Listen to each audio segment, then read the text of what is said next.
Nous lisons dans 2 Timothée chapitre 4.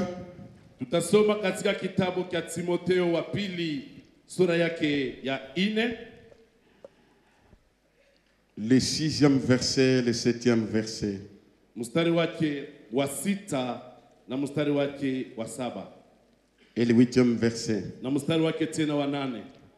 L'ancien Justin va lire chapitre 4 de Timothée 6, 7 et 8. Mzee Justin tasoma basi Timotheo wa pili sura yake 4 mstari wake wa 6 kufika wa 8. Le Dirk Célestin va lire Apocalypse 21, 14. Basi Yeshemasi Celestin tasoma Ufunuo sura yake ya 21 na mstari wake wa 14. 2 Timothée chapitre 4 du 6 au 8e verset, nous lisons pour la gloire de Jésus. Car pour moi, je sers déjà des libations et le moment de mon départ approche.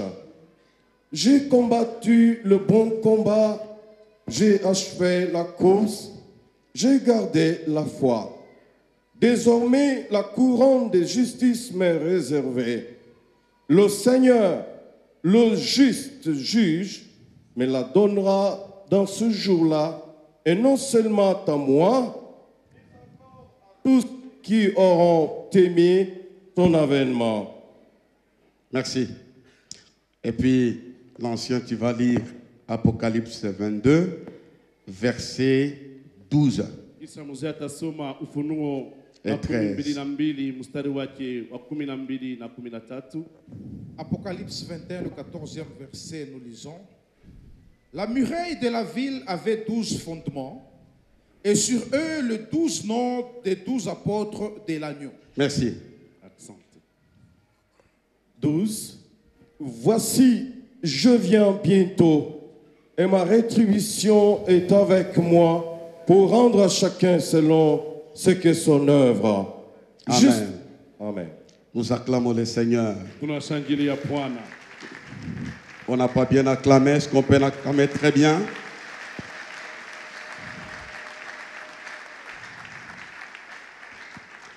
J'aimerais vous parler sur les 2 sortes de distinctions. Napenda kumisemea ajili ya aina mbili ya tofauti.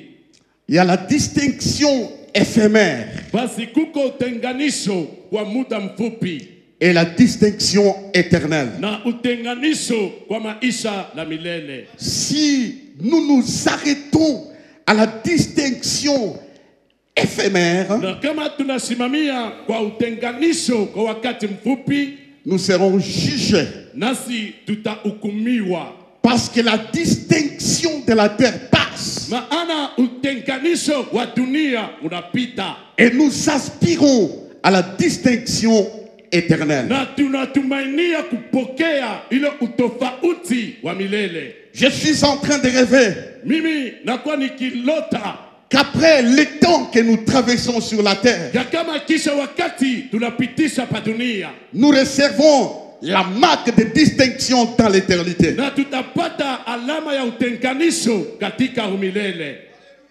Donne-moi un amen. Amen. Mardochée était distingué. Mardokayo alitenganishwa. Il a reçu les honneurs et la gloire. Ye alipokea heshima hata utukufu. Mais pour combien de temps? Lakini kwa wakati ngapi? Il est mort. Lakini alikufa. Et sa distinction est restée dans l'histoire. Na utenganisho wake ulibakia katika hadithi. Il y avait un homme qui était distingué, Na kuna mmoja alipata kutofautisha. qui a vécu à l'époque de Lazare le pauvre. Ye aliishi wakati ya Lazaro maskini. Il était distingué par les vêtements de pourpre. Ye basi alitenganishwa kwa hiyo mavazi ya bei. Il avait tout. Ye alikuwa na bintu vyote. C'était un homme admirable. Basi alikuwa mtu balimutapa. Après, il est mort. Lakini kisha akakufa. Sa distinction était enterrée. Na utenganisho wake ulipata kuzikwa. Un homme avait gagné des terres. Mtu mmoja alipata maudongo. Il a dit à son âme, Akasema kwa moyo wake, réjouis-toi. we furahi. Tu as distingué dans ce domaine. Ulitenganishwa katika hali. Dans les domaines agricoles. Katika hali ya kilimo. Tu peux te reposer plusieurs années. Nesi kupumzika miaka mengi. Et puis il est mort. Na kisha akakufa.